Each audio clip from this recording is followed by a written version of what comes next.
গুমের মামলায় ট্রাইব্যুনালে জামিন চেয়েছেন ১৫ সেনা কর্মকর্তা। এছাড়া বিচার চলাকালে সেনানিবাসের সাময়িক কারাগারে রাখা সহ মোট ৩ আবেদন করেন তারা। এর আগে সকালে প্রিজন ভ্যানে করে আদালতে আনা হয় আসামিদের। বিগত আওয়ামী লীগ সরকারের শাসনামলে গুম নির্যাতনের মাধ্যমে সংঘটিত মানবতাবিরোধী অপরাধের ঘটনায় অভিযুক্ত তারা।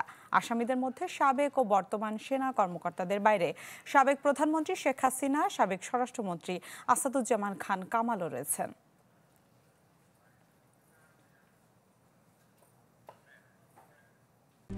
RICL TMX, যুগের পর যুগ স্থাপনা থাকে মজবুত। দর্শক, এ নিয়ে আরো জানাতে ট্রাইব্যুনাল থেকে আমাদের সাথে যুক্ত হচ্ছেন সহকর্মী মাসুদুর রহমান। মাসুদ, একটু জানাবেন বিস্তারিত। এখন পর্যন্ত যেই 15 জন সামরিক কর্মকর্তাকে আনা হয়েছে তাদের মধ্যে থেকে তারা 3টি আবেদন ট্রাইব্যুনালে রেজিস্টার বরাবর করেছেন, যেটি কিছুক্ষণ পর আন্তর্জাতিক অপরাধ ট্রাইব্যুনালে শুনানি হবে, যেখানে তারা জামিন আবেদন করেছেন। যে জামিন আবেদনে তারা বলেছেন যে এখন যেহেতু মামলাটি চূড়ান্তভাবে শুনানি হয়নি, কাজে তাদেরকে জামিন দেওয়া যুক্ত হবে। তারা একই সাথে ওই আবেদনে এটিও বলেছেন যে এই বিচার চলাকালে যে আবেদন তারা করেছেন সেখানে বলা হয়েছে যে সাব জেল যেটি ঘোষণা করা হয়েছে সেই সাব জেলে যেন বিচার চলাকালে যদি জামিন না হয় তাহলে যেন তাদের সাব জেলে রাখা হয়।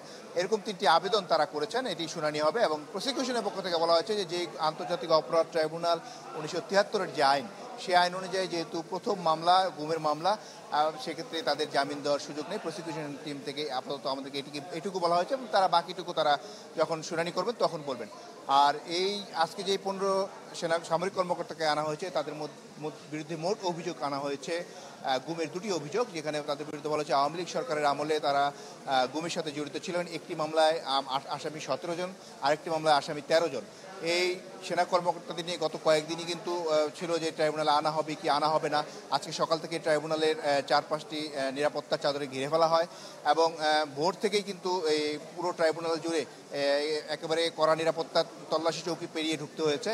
এবং সবশেষ যখন তাদেরকে আনা হয় তাদেরকে একটি বিশেষ প্রিজন, যেটি বাসটিকে প্রিজন কারাগারের মতো করে বানানো হয়েছে, সেটি করে তাদেরকে আনা হয়েছে।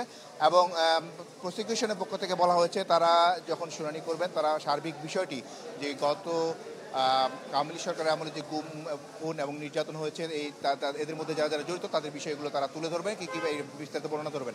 প্রসিকিউশন আরেকটি আবেদন করবেন, সেটি হলো যে যারা পলাতক রয়েছে এই মামলায় তাদের বিরুদ্ধে যেন পত্রিকায় বিজ্ঞপ্তি প্রকাশ করা হয়। এই মামলায় শেখ হাসিনা রয়েছেন, বেনজির আহমেদ রয়েছেন, সাবেক র্যাবের ডিজি সহ যারা আসাদুজ্জামান খান কামাল রয়েছেন, তারিক সিদ্দিকী রয়েছেন, তাদের বিরুদ্ধে পত্রিকায় বিজ্ঞপ্তি জারির একটি আবেদন করা হবে। তো আজকে আরেকটি মামলা রয়েছে, সেটি হলো রামপুরায় যে কর্নেল রেদওয়ান গুলি করে ছাত্র হত্যায় করেছিলেন, সেই মামলাটিও রয়েছে, যেহেতু কিন্তু রেদওয়ানকে এই মামলায় পলাতক দেখানো হয়েছে। সেই সাথে আজকে প্রথম কোনো আন্তর্জাতিক অপরাধ ট্রাইব্যুনালের প্রথম কোনো মামলা গুমের মামলা, যেখানে আসামিদেরকে ট্রাইব্যুনালে হাজির করা হলো। এবং 1973 সালের যে আন্তর্জাতিক অপরাধ ট্রাইব্যুনাল আইন, সেই আইনেও এটি প্রথম কোনো মামলা যেখানে গুমের মামলায় গ্রেপ্তারি পরোয়ানাভুক্ত আসামিদেরকে ট্রাইব্যুনালে হাজির করা হয়েছে। ট্রাইব্যুনাল যদি এর পরের চাপে যদি যখন বিচার যেটি আজকে যখন তাদেরকে গ্রেপ্তার দেখানো হবে, এরপর তাদের বিরুদ্ধে অভিযোগ আমলের একদিন শুনানি হবে। অভিযোগ আমলের শুনানির পর আনুষ্ঠানিকভাবে অভিযোগ আমলে নেওয়ার পর আবার যারা পলাতক হয়েছে তাদের বিরুদ্ধে গ্রেপ্তারি পরোয়ানা দিতে হবে, এবং আনুষ্ঠানিকভাবে যখন অভিযোগ গঠন হবে তখন আনুষ্ঠানিকভাবে এই মামলার বিচার কার্যক্রম শুরু হয়ে যাবে। তো প্রসিকিউশনের বলছে তারা কিছুক্ষণ পর আদালত বসার পর তারা আমাদেরকে আনুষ্ঠানিকভাবে জানাবেন এই মামলার পরবর্তীতে ট্রাইব্যুনাল কী আদেশ দেন। মিলা। জি মাসুদ, ধন্যবাদ আপনাকে। ট্রাইব্যুনাল থেকে আমাদের সাথে যুক্ত হয়েছিলেন সহকর্মী মাসুদুর রহমান।